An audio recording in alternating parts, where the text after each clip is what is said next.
እኔ ለበሽተኞች የሚጸልየው በካውንስሉ ላይሰንስ አይደለም። እኔ ካውንስሉን እንደ ካውንስል ሪስፔክት አደርጋለሁ። ካውንስሉ ሲቋቋም ከዜሮ ስንነሳ የነበርኩት ሰው ነኝ። ሌሎች በካውንስሉ ኃላፊነት ካላቸው ሰዎች ጋር አብረን ሄደን አይደለም እንዴ የካውንስሉን ቢሮ ያደራጀ ነው። ካውንስሉ ከሰማይ አይደለም የወረደው፣ በአንድነት ሆነን የመሰረትነው ነው እንጂ አንተ የመሰረትከው አይደለም። እኔ ራሴ ካውንስል ነኝ። እኔ በሌለውበት ራሱ መወሰን አትችልም። ለመወሰንም ለማገድም እኔ እዛው መገኘት አለብኝ። ካውንስሉ አንድን ተቋም ከማገዱ በፊት የተቋሙን መሪ በክብር በደብዳቤ ጠርቶ ማነጋገር አለበት። ያለ ምንም ጥሪና ምልክት ሁለት መስመር በጻፍከው ሐሳብ ላይ መዝገብ ቤት ያለውን ማህተም ወስደህ መተህ ከዛሬ ጀምሮ የክራይስት አርሚ ላይሰንስ ታግዷል የምትለው ነገር እንዴት ያለ ንቀት ነው? ካውንስሉን እንደ ካውንስልና እንደ ተቋም እጅግ በጣም አከብራለሁ። ካውንስል ውስጥ ያሉ ካንሰር የሆኑ ሰዎችን ግን ከዛሬ ጀምሮ ፊት ለፊት እጋፈጣለሁ። በካውንስሉ ውስጥ ደግሞ እጅግ በጣም የተከበሩ የሰከኑ ምንም ሲፈጠር በተረጋጋ መንፈስ የሚያዩ ለማስተካከል ብቻ የሚሰሩ ሰዎች አሉ። ካውንስሉ እኔን ፈልጎ አልመጣም። እኔ ነኝ በራሴ ጊዜ በእናንተ ጥላ ስር ሆኜ ከእናንተ ጋር መስራት ፈልጋለሁ መዝግቡን ብዬ የተመዘገብኩት እኔ ነኝ። ጠቅላይ ጻፊ ባለበት፣ የካውንስሉ ፕሬዝዳንት ባለበት፣ እንደገና ደግሞ ቦርዱ በተሰበሰበበት ሁሉም ባመነበት ነው መግለጫው የተሰጠው ውሳኔው የተላለፈው ከተባለ ቀጣይ ለካውንስሉ ካውንስሉን በሚመጥን ደረጃ መግለጫውን ሰጣለሁ። ለዚህ አግደናል ለሚባለው ጉዳይ መነሻ የሆነውን ነገር ማንሳት ፈልጋለሁ። ከመጋቢት 12 እስከ 14 ድረስ ለሶስት ተከታታይ ቀናት በሐዋሳ መስቀል አደባባይ የነበረውን ኮንፈረንስ ለማገልገል በተደረገው ጉዞ በሲዳማ ብሔራዊ ክልላዊ መንግስትና በሲዳማ ክልል ወንጌል አማኞች ካውንስል አማካኝነት የተደረገልንን አቀባበል ከመቃወም ነው እንግዲህ የተነሱት። መግለጫውን ያወጣው ካውንስሉ ነው ብለን እንኳን ብንወስድ ሐዋሳ በነበረው ኮንፈረንስ የተደረገው ዌልካም ፕሮግራም ምንድነው የተበላሸው? የተጣሰው ደንብ ምንድነው?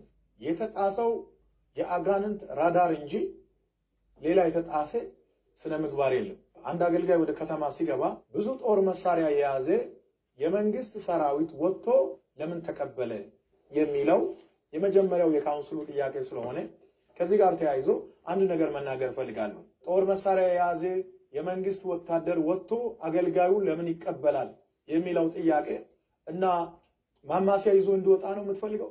ጉዞ የመንፈሳዊ ጉዞ ይሁን እንጂ በዛ ስፍራ የሚሰበሰበው ሰው ስለሆነ ብዙ ህዝብ ስለሚሰበሰብ ሲዳማ ብሔራዊ ክልላዊ መንግስት አምኖ ሰራዊት መድቧል። ከዚህ በፊት በተለያየ ቦታ ኮንፈረንስ ሲደረግ እንደሚደረገው ነው ሲዳማ ብሔራዊ ክልላዊ መንግስት ያደረገው። አዲስ የተፈጠረ ነገር የለም። ክራይስት አርሚ ኢንተርናሽናል ቤተክርስቲያን በኢትዮጵያ በተለያዩ ክልሎች አገር አቀፋዊ ኮንፈረንሶችን ስታዘጋጅ ኖራለች። ለመጀመሪያ ጊዜ አይደለም። በዚህ ሁሉ ደግሞ በሚሊዮኖች የሚቆጠሩ ሰዎች በአንድ ስፍራ ስለሚሰበሰቡ የህዝቡን ደህንነት ለመጠበቅ መንግስት ሰራዊት ይመድባል።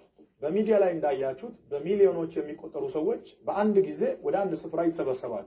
በዚህ ቦታ የህዝቡ ደህንነት መጠበቅ አለበት። ገንዘብ ወስዶ መመለስ ያልቻለ ችግር ያለበት ሰው ነው የሚታጀበው። እኛ ወንጌል አማኞች ምንም አይነት ሰራዊት አንፈልግም እያልክ የተናገርክበት ነገር አለ። እኛ ወደ አደባባይ ወጥተን በሚሊዮን የሚቆጠር ህዝብ የእግዚአብሔርን ወንጌል ለመስማት ስለመጣ በዛ ስፍራ በተሰበሰበው ህዝብ መሃል ምንም አይነት ጥቃት እንዳይደርስበት የሰማዩ ጥበቃ እንዳለ ሆነው በምድር ላይ ግን በዛ ስፍራ የሚሰበሰበውን የህዝቡን ደህንነት ለማወቅ የሚመጣ ኃይል ካለ ህዝቡን ለመጠበቅ ነው ሰራዊት የመጣው። ቢሮ ውስጥ ለተቀመጠ ሰው ሰራዊት ለምንድን ነው የሚመደበው? ሰራዊት መመደቡ ደግሞ እንደ ኃጢአት ለምን ታየ? ከሁለት ሳምንት በፊት በአዲስ አበባ መስቀል አደባባይ በነበረው ኮንፈረንስ በኢቲቪ እና በተለያዩ ሶሻል ሚዲያዎች ተዘግቦ ሰራዊት ወጥቶ መንገድ ሲዘጋ፣ ትራፊክ ፖሊስ ወጥቶ መንገድ ሲዘጋ በዛን ሰዓት ለምንድን ነው ልክ የሆነው? ካውንስሉ ባዘጋጀው በመስቀል አደባባዩ ኮንፈረንስ ሲያስተናግድ የነበረው እኮ አሸር ብቻ አይደለም። በሺዎች የሚቆጠር ሰራዊት በመስቀል አደባባዩ ፕሮግራም ተሰማርቶ እንደ አሸር እያስተናገደ ነበር። ለሁለት ተከታታይ ቀናት መንገዱ ተዘግቶ ነበር። ሁሉም ነገር እናንተ ስታደርጉ ልክ ሆኖ እኛ ስናደርግ ልክ የማይሆንበት ምንም ምክንያት የለም። በሐዋሳ የተደረገው አቀባበል ላንተ ቢሆን በእርግጠኝነት ልክ ነው። ለኔ ስለሆነ ግን ስተት ሆኖ ታየ። ታግዷል በመትለው በካውንስሉ ወረቀት ነው እንደ እኔ እየሰበኩ ያለው ምንድነው የሚታገደው? በዓለማት ሁሉ ላይ ተንቀሳቅሼ እንዲሰብክና እንዳገለግል የመጀመሪያው ላይሰንስ ከእግዚአብሔር ተሰጥቶኛል። ወደ ዓለም ሁሉ ሂዱ ወንጌልን ለፍጥረት ሲበኩ የሚለው ትልቅ ላይሰንስ ነው። ታግዷል ያለው ካውንስሉ ከሆነ ካውንስሉ እንደ ካውንስል ሌጋል በሆነ ደብዳቤ ይጠይቀኝ ካውንስሉ ተጥሷል ብሎ የሚያምነው የተኛው ደንብ እንደሆነ ጠርቶ በሚያነጋግርበት ጊዜ ምላሽ ሰጣሉ። ተጥሶ ከሆነ ያሳምነኝ፣ ካልተጣሰ ደግሞ የጣሰው ራሱ ስለሆነ መጣሱን ያምናል። በኢትዮጵያ ምድር በነ ዘመን ለተሰራው ለትልልቅ ስራዎች እውቅና መስጠት ባትችሉ አትሊስት ሰውን እንደ ሰው ማክበር ጠርቶ ማነጋገር በጣም አስፈላጊ ነው። ምንም ያልተረዳ ህዝብ በእኛ ጉዳይ ሁሉ ካውንስሉ ስልጣን ያለው ይመስላል።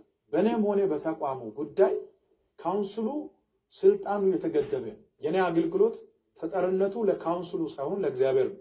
መልእክትን ሳጠቃልል በአገር ውስጥና ከሀገር ውጭ ያላችሁ ሰዎች በቀጣይም ጊዜ በክራይስት አርሚ ጉዳይ ላይ አዲስ ነገር ሲኖር እየመጣው መልእክት አስተላልፋለሁ። ካውንስሉ የሰጠውን ወረቀት ካውንስሉ ሊያግድ ይችላል። ከካውንስሉ በፊት ክራይስት አርሚ በመላው ዓለም ወንጌልን በመስበክ ለብዙ ሰዎች መዳን የሆነች ቤተክርስቲያን ናት። ከካውንስሉም በኋላ ትቀጥላለች። በዚሁ አጋጣሚ እንዳውም ከፊታችን እሁድ ከጠዋቱ 12 ሰዓት ጀምሮ ድንቅ ፕሮግራም አለ። እያንዳንዱ ሰው ቤተሰቦቹና ጓደኞቹን ጋብዞ በዚህ ፕሮግራም ይገኝ። ወንጌል ይቀጥላል፣ እኛም እንቀጥላለን። በሚቀጥለው ጊዜ እንገናኛለን። በመላው ዓለም ሆናችሁ መልእክቴን ያዳመጣችሁ የጌታ ቤተሰቦች ሰላምና ጸጋ ከሁላችሁም ጋር ይሁን። አሜን።